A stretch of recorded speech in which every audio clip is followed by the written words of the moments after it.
సాధించేవాళ్ళు కూడా మరి మన పోరాటం చేయాల్సిన అవసరం ఉంది. మీ అందరికీ కూడా సిద్ధమై ఉండాలని కోరుకుంటూ ఈ కార్యక్రమానికి అందరికీ కూడా ముందు పేరున ఈ సంఘాల బాధ్యతలందరికీ కూడా ఇచ్చినటువంటి సోదరి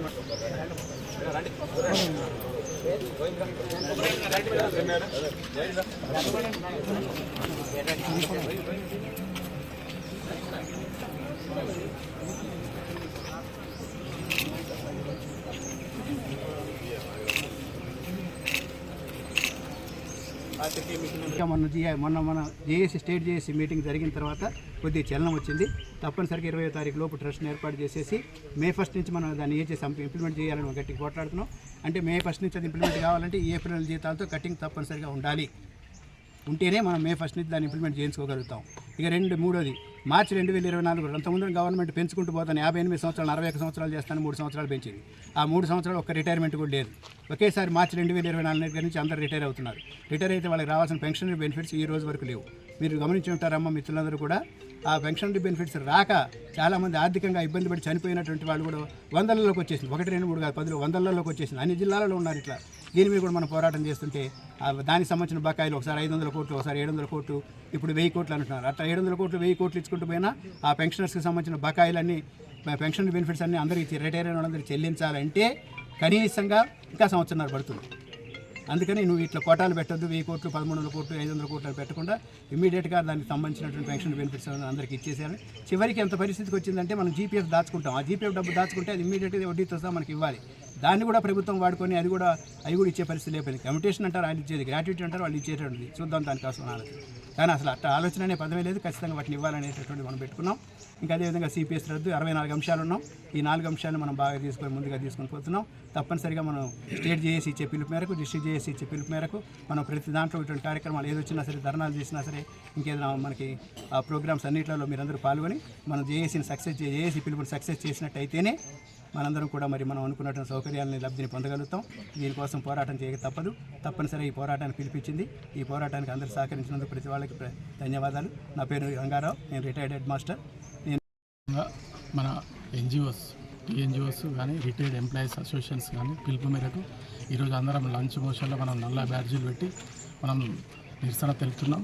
రాష్ట్ర ప్రభుత్వం మనం తెలంగాణ రాష్ట్రం ఏర్పడిన నుంచి మన ఎవరైతే రిటైర్డ్ ఎంప్లాయీస్ ఉన్నారో వాళ్ళందరికీ సరిగా రిటైర్డ్ అయిన సమయంలో వాళ్ళకి రావాల్సిన బెనిఫిట్స్ కానీ, పెన్షన్ బెనిఫిట్స్ కానీ, జీపీఎఫ్ లాంటివి కానీ, ఇంకా అనేక ఇతర అలవెన్స్లు కానీ, మరి రెగ్యులర్ ఎంప్లాయీకి సంబంధించినవి కూడా కొన్ని బెనిఫిట్స్ జీపీఎఫ్ పెట్టుకున్నా కానీ కొంతమందికి పార్టీ పెట్టుకుంటారు, కొంతమంది రకరకాల మన అలవెన్సెస్ ఉన్నాయి. ఇవన్నిటికి కూడా సరైన సమయంలో ఇవ్వకుండా మనకు విడతల వారీగా ఇవ్వడం వల్ల కొంతమంది రిటైర్డ్ ఎంప్లాయీస్ ఫ్యామిలీస్ చాలా సఫర్ అవుతుండ్రు. దీని అన్నిటికీ మనం రాష్ట్ర అసోసియేషన్ ఎన్జిఓస్ అసోసియేషన్ తరఫున, రిటైర్డ్ ఎంప్లాయీస్ అసోసియేషన్ తరఫున మళ్ళీకి గవర్నమెంట్ దృష్టికి తీసుకుపోవడానికి ఇవాళ అందరు ఎంప్లాయీస్, టీచర్స్ అసోసియేషన్ కానీ, ఎంప్లాయీస్ అసోసియేషన్స్ కానీ, రిటైర్డ్ ఎంప్లాయీస్ అసోసియేషన్స్ కానీ అన్ని మండలాలలో రాష్ట్ర వ్యాప్తంగా తహసీల్ ఆఫీస్ ముందు నిరసన తెలుపుతున్నాం. ఈ యొక్క కార్యక్రమానికి చేసిన రిటైర్డ్ ఎంప్లాయీస్ రంగారావు సార్ గారికి, ఇంకా మిగతా సీనియర్ ఎంప్లాయీస్కి, పత్రికా మిత్రులకు అందరికీ నా యొక్క ధన్యవాదాలు తెలుపుతున్నాను. ఇట్లనే మనం పోరాడితే పోయేదేం లేదు. మన హక్కుల గురించి మన అందరం ఇలానే ప్రతిసారి మన రాష్ట్ర ఉద్యోగ సంఘాలు ఇచ్చిన పిలుపు మేరకు ఐక్యంగా పోరాడాలని మీ అందరికీ ఈ వేదికగా కోరుతున్నాను. Thank you.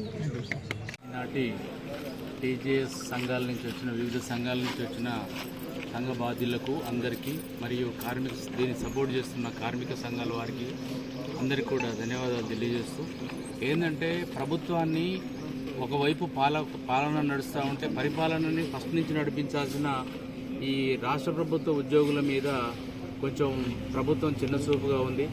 రావాల్సిన నాన్ డిమాండెడ్ స్కీమ్స్ అని నడుస్తూ ఉన్నాయి, కానీ డిమాండ్గా పెడుతున్నటువంటి ఎంప్లాయీస్ యొక్క చిన్న చిన్న కోరికలను కూడా తీరవడానికి ప్రభుత్వం చొరవ తీసుకోవట్లేదు. కనుక అందరూ కూడా ఒకతాటిపై ఉండి మన సమస్యలను పరిష్కరించుకునేంత వరకు ఇదే విధంగా ఒక రాష్ట్రాన్ని సాధించుకున్న వాళ్ళం మన డిమాండ్స్ని 100% సాధించుకుంటామని ఈ సందర్భంగా మిమ్మల్ని అందరూ కోరుతూ సెలవు తీసుకుంటున్నాం. Thank you. ఉద్యోగ ఉపాధ్యాయ పెన్షన్ సంఘాల మిత్రులందరికీ ముందుగా నమస్కారం. నా పేరు Etkuri Ramarao, Telangana all pensions and retired persons అసోసియేషన్కి పాలే డివిజన్ అధ్యక్షుడు. అధ్యక్షులు వారు తన ఉపన్యాసంలో రాష్ట్ర ప్రభుత్వ ఉద్యోగుల పెన్షన్ల సమస్యలన్నింటినీ వివరించారు. దాంట్లో మళ్ళీ నేను ఆ టైం వేస్ట్ చేయదలుచుకోలేదు. ఉద్యోగులు, ఉపాధ్యాయులు, పెన్షనర్లు జేఏసీ ఏర్పడి అనేక సంవత్సరాలు అనేక కార్యక్రమాలు తీసుకున్న ఆచరణలో సక్సెస్ కావడంలో కొన్ని అవరోధాలు ఏర్పడ్డాయి.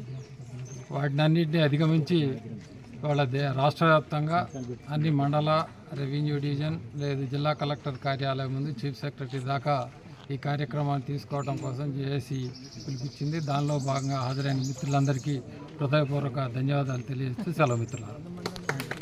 యూటీఎఫ్ జిల్లా శాఖ పక్షాన నమస్కారాలు, ఉద్యమాభివందనాలు తెలియజేస్తున్నాను. పెద్దలు ముందు మాట్లాడినటువంటి వారు చెప్పినట్టు అందరి సమస్యలు ఈరోజు ఒకటే అయిపోయాయి. పెన్షనర్స్ మరియు సర్వీస్లో ఉన్నటువంటి ఉద్యోగ, ఉపాధ్యాయ అన్ని రంగాల వారి సమస్యలు ఒకే రకంగా ఉన్నాయి. మరి మనం ఎన్నుకున్నటువంటి మన ప్రజాప్రభుత్వం చాలా గొప్పగా పరిపాలిస్తున్నామని చెబుతూ ఎక్కడ వేసినటువంటి గొంగళి 3 సంవత్సరాలు గడిచినప్పటికీ కూడా మనందరి సమస్యలు అదే విధంగా ఉండటం వల్ల ఈరోజు చరిత్రలో ఎన్నడూ లేని విధంగా మరి రాష్ట్రంలో ఉన్నటువంటి అన్ని ఉపాధ్యాయ మరియు ఉద్యోగ పెన్షనర్ సంఘాలన్నీ కూడా కలిసి సార్ చెప్పినట్టు 206 సంఘాలు ఒకే గొడుగు కిందకు వచ్చి ఈరోజు ప్రభుత్వానికి వ్యతిరేకంగా మరి నిరసన కార్యక్రమాన్ని తెలియజేస్తున్నాయంటే మరి దానిలో ఉన్నటువంటి తీవ్రతని రాష్ట్ర ప్రభుత్వం ఎప్పటికైనా సరే గుర్తించి మరి మన సమస్యలన్నింటినీ కూడా పరిష్కరించి త్వరగా దీనికి మార్గాన్ని చూపిస్తారని చెప్పేసి ఆశిస్తూ, అదేవిధంగా ఇది జస్ట్ ఆరంభం మాత్రమే. ముందు ముందు ఇచ్చేటటువంటి పిలుపుల్లో ఇదే ఉత్సాహాన్ని అందరూ కూడా కొనసాగించాలని కోరుతూ మరొకసారి ఇక్కడ హాజరైనటువంటి అందరికీ కూడా టీఎస్ యూటీఎఫ్ జిల్లా శాఖ పక్షాన ఉద్యమాభివందనాలు తెలియజేస్తూ నమస్కారం. గౌరవనీయులందరికీ ఉద్యమ అభినందనలు తెలియజేస్తూ, నా పేరు రామ్మోహన్ రావు. నేను ఎస్జిపిఏటి పక్షాన ఈరోజు మీ ముందు మన జేఏసీలో ఒక భాగస్వామిగా మీతో ఉన్నాను. ప్రధానంగా రెండే అంశాలు. ఒకటి, ప్రభుత్వాల మీదనే మనం ఖచ్చితంగా ఒక ఆశాజనక దృక్పథంతో పనిచేసుకుంటూ పోతాం. కొంతకాలం నమ్ముతాం, తర్వాత విజ్ఞప్తి చేస్తాం, తర్వాత ఉద్యమాల్లోకి దిగుతాం. ఆ తర్వాత అవసరమైతే ప్రభుత్వాన్ని వ్యతిరేకించడానికి ఎంతకైనా మనం వెనకాడని పరిస్థితులు గత చరిత్రలో నిరూపితమయ్యాయి. అవసరమైతే చాలా పెద్ద ఎత్తున మనం ప్రభుత్వానికి వ్యతిరేకులుగా అనిపించుకునే స్థాయికి కూడా మనం వెళ్ళినటువంటి ప్రభుత్వ ఉద్యోగులుగా ఉంటూనే ప్రభుత్వాన్ని ఎక్కడా కూడా వెనకాడకుండా వ్యతిరేకించి ఉద్యమాలు చేసిన పరిస్థితులు ఉన్నాయి. ఈ జేఏసీలు కట్టిన తర్వాత మనం ఖచ్చితంగా సాధించుకున్నటువంటి అనేక రాయితీలు కూడా జేఏసీ పక్షాన మనం వెనకేసుకున్నటువంటి పరిస్థితిలో ఇవాళ తిరిగి మళ్ళీ వాతావరణ పరిస్థితులు మారాయి. కొత్త ప్రభుత్వం మీద అనేక ఆశలు పెట్టుకున్నాం. మనం పాత ప్రభుత్వం మన ఆశల్ని ఒమ్ము చేసిన క్రమంలో ఖచ్చితంగా మళ్ళీ ప్రభుత్వం మారితేనే మన ఉద్యోగుల సమస్యలు పరిష్కరించబడతాయనేటువంటి ఒక ఆశావహ దృక్పథంతో మనం కూడా ఆ మార్పుకి కారణభూతులుగా నిలబడ్డాం. కానీ ప్రభుత్వం చాలా దారుణంగా మళ్ళీ పాత ప్రభుత్వ విధానాలనే ముందుకు తీసుకొని వచ్చి మన ఇబ్బందులు పెట్టినటువంటి పరిస్థితుల్లో సగం కాలం కూడా పూర్తి కాకముందే మొత్తం ఉద్యోగులంతా ఈరోజు ఒక్కటే ఇక్కడ నిలబడినటువంటి ఈ పరిస్థితుల్ని మనం ఇంకా రాబోయే కాలంలో ముందుకు తీసుకెళ్ళాలి. ఇప్పటికే కార్మికులు పెరుగుతున్నటువంటి యుద్ధం ఉన్మాదంతో, యుద్ధ బూచితో ఇక్కడ ప్రతి చోట నిన్నటిదాకా 30 రూపాయలు అమ్మిన ఇడ్లీ ఆకస్మికంగా మన కొండపల్లిలో కూడా 40 రూపాయలకి చేరుకున్న పరిస్థితుల్లో ఉన్నాయి. అలాగే ఇక ప్రభుత్వాలు ఇంతకుముందు చెప్పినట్టుగా రంగారావు సారు అనేకమైనటువంటి డిమాండ్లు పెరిగి మనం వాళ్ళు వదిలేసినటువంటి సమస్యలు పెరిగిపోయినటువంటి పరిస్థితి ఉంది. సరే, ఎనీహౌ మొత్తంగా మనం ఒక విధానాన్ని నమ్ముకున్న వాళ్ళం. అదేంటి అంటే మనందరం గట్టిగా ఒకటై నిలబడ్డనాడు మాత్రమే ఈ ప్రభుత్వాల మెడలు వంచగలుగుతాం, వాళ్ళు మన సమస్యలను ఆలోచిస్తారనేటువంటి ఉద్దేశంతో ఇవాళ టీజీఏసీ ఏర్పాటు అనేది చాలా ఖచ్చితంగా రాబో కాలానికి ఒక చురకలాగా పనిచేస్తుందని, ప్రభుత్వం ఖచ్చితంగా ఈరోజు మండల కేంద్రాల్లో జరిగినటువంటి ఈ అసంతృప్తిని గమనిస్తుందని, మన పెద్దలందరూ కూడా ఖచ్చితంగా దాన్ని ప్రభుత్వ దృష్టికి తీసుకెళ్తారని నేను ఆశావహంగా ఉంటూ, కేవలం ఈ ఒక్కరోజుతో అయిపోయింది అనుకోకుండా రాబోయే కాలంలో మనం ఇచ్చినటువంటి ప్రతి కార్యక్రమాన్ని కూడా ముందుకొచ్చి ఉద్యమంలాగా మలుచుకొని తీసుకెళ్ళినప్పుడు మాత్రమే మన సమస్యలు పరిష్కారం అవుతాయని నమ్ముతూ మీకు మరొకసారి ఉద్యమాభినందనలు తెలియజేస్తున్నాను.